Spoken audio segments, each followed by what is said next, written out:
Hello everyone, welcome to my YouTube channel. आज हम लोग पढ़ेंगे डीएनए के बारे में, जो बहुत ही मोस्ट इम्पॉर्टेंट टॉपिक है क्लास 12 की, जो हर बार पूछी जाती। तो इस बार क्यों नहीं पूछी जाएगी, ऑब्वियसली इस बार भी पूछी जाएगी। ठीक है, तो आइए हम लोग देखते हैं कि डीएनए होता क्या क्या है डीएनए ना। तो हम जानते हैं कि डीएनए क्या करता है कि इन्फॉर्मेशन को क्या करता है, एक पीढ़ी से दूसरी पीढ़ी पहुंचाने का कार्य करता है।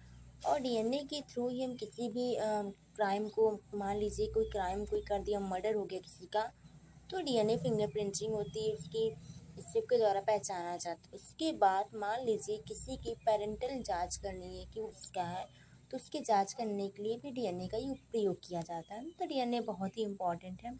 अब हम लोग देखते हैं कि डीएनए बना किससे होता। तो आप लोग देख रहे हैं, जो ये वाला फिगर ध्यान से देखिए, डीएनए की जो ये वाली जो चेन होती है, चैन जो होती है वो फास्फेट और सल्फर से बनी होती है। ठीक, यानी फास्फेट सल्फर देखेंगे, पी एस लिखा होता है, यानी पी का मतलब फास्फेट, एस का मतलब सल्फर होता है। ठीक है, और डीएनए में 4 बेसिस होते हैं। पहला एडेनिन, दूसरा, तीसरा थायमिन, चौथा साइटोसिन। ठीक है, ग्वानिन हमेशा साइटोसिन ट्रिपल बॉन्ड द्वारा जुड़ा रहता है।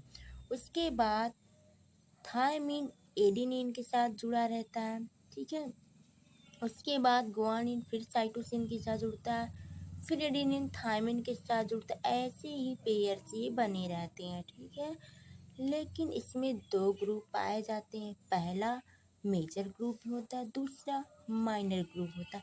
ये वाला आपको देखिए, इस फिगर में ध्यान से देखिए, ये वाला क्या होगा आपका माइनर ग्रुप। इसमें थोड़ा सा ज़्यादा स्पेस है, इसलिए क्या हो जाएगा ये मेजर ग्रुप। ठीक है, दो देखिए इसके बीच की दूरी कितनी होती, ये दोनों चेन होते हैं, इनकी दोनों की बीच की दूरी कितनी होती, 20 एंगस्ट्रॉम होती है। ठीक है, 20 एंगस्ट्रॉम किसके बीच की दूरी, ये दोनों चेन के बीच की दूरी है। ये आपको क्या दिख रहा है, पॉलीन्यूक्लियोटाइड दिख रहा है, जो आपका नाइट्रोजनस बेस या फिर क्षार कह सकते हैं। नाइट्रोजनस बेस या क्षार के बीच एक ये वाला दिख रहा है दूरी, इसमें इसकी और इसके बीच की दूरी, मान लीजिए ये वाला, इसके बीच की दूरी कितनी होती, 3.4 एंगस्ट्रॉम होती है। कितने एंगस्ट्रॉम होती है, 3.4। मैं एक बार पूरा फिगर ध्यान से दिखा रही हूँ, तो अच्छे से देख लीजिएगा। ठीक है, देखिए ये फिगर है आपका, इसमें से आप दिखाया गया है कि कितना है कितना ही नहीं। ये देखिए, ये नीचे कुछ इसका केमिकल दिखाया गया है रिएक्शन के थ्रू, कि कैसे कौन सा ग्वानिन कैसे जुड़ा होता है, कैसे थायमिन जुड़ा है, कैसे साइटोसिन जुड़ा है, कैसे एडेनिन जुड़ा है। ठीक, प्यूरिन पिरीमिडिन का नाम जानते होंगे। प्यूरिन पिरीमिडिन क्या होता है, नाइट्रोजनस बेस होते हैं दो। नाइट्रोजन बेस में क्या होता है, पहला प्यूरिन होता है और दूसरा पिरीमिडिन होता है। अब ये सुना होगा, प्यूरिन भी 2 पार्ट में डिवाइड होता है, एडेनिन, ग्वानिन, फिर दूसरा थायमिन और साइटोसिन। ठीक है, 4 होते हैं, पहला प्यूरिन में, दूसरा पिरीमिडिन में। दो होते, दो मिला के 4 हो जाएंगे। ठीक, दो मिला के कितने हो जाते हैं, 4 हो जाते हैं। इसी प्रकार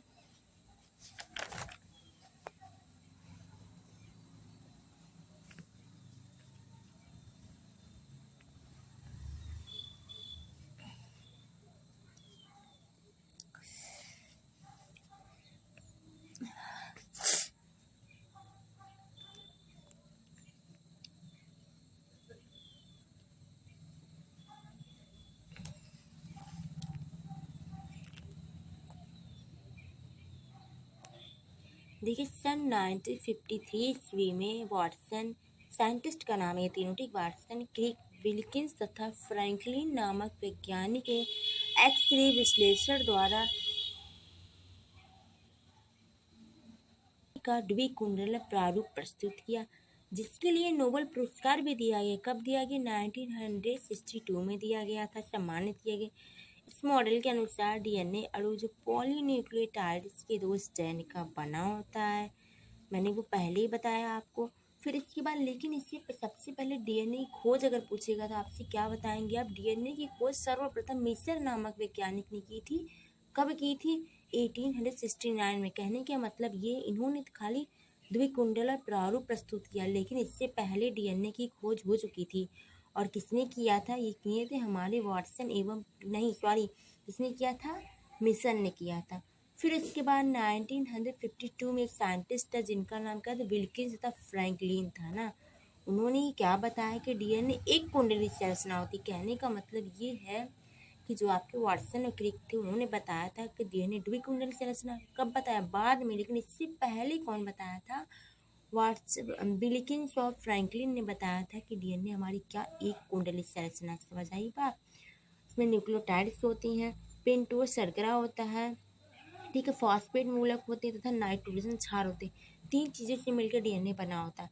पहला पेंटोज शर्करा, दूसरा फॉस्फेट मूलक, तीसरा नाइट्रोजन बेस। नाइट्रोजन बेस में भी मैंने बताया 2 होते हैं। पहला प्यूरिन होता है, दूसरा पिरीमिडीन होता है। प्यूरिन भी मैंने बताया 2 होता है। प्यूरिन कितने भागों में डिवाइड? 2। पहला एडिनिन, दूसरा गुआनिन। पिरीमिडीन में 2, पहला साइटोसिन, दूसरा थायमिन। तो बहुत ही सिंपल टॉपिक है, बहुत ज़्यादा दिक्कत की बात नहीं है। आज हम लोग थोड़ा सा डीएनए के बारे में जान लिए हैं, कल इसके बारे में और अच्छे से डिटेल में पढ़ेंगे। मैं वीडियो ज़्यादा लंबा नहीं करूँगी, ठीक है, धीमे धीमे पढ़ेंगे, अच्छे से पढ़ेंगे समझ में, ताकि समझ आए, ठीक है। तो आज के लिए इतना ही। Thank you so much and welcome to my YouTube channel. सही है ना? इतना? हाँ सही है। Hello everyone, welcome to my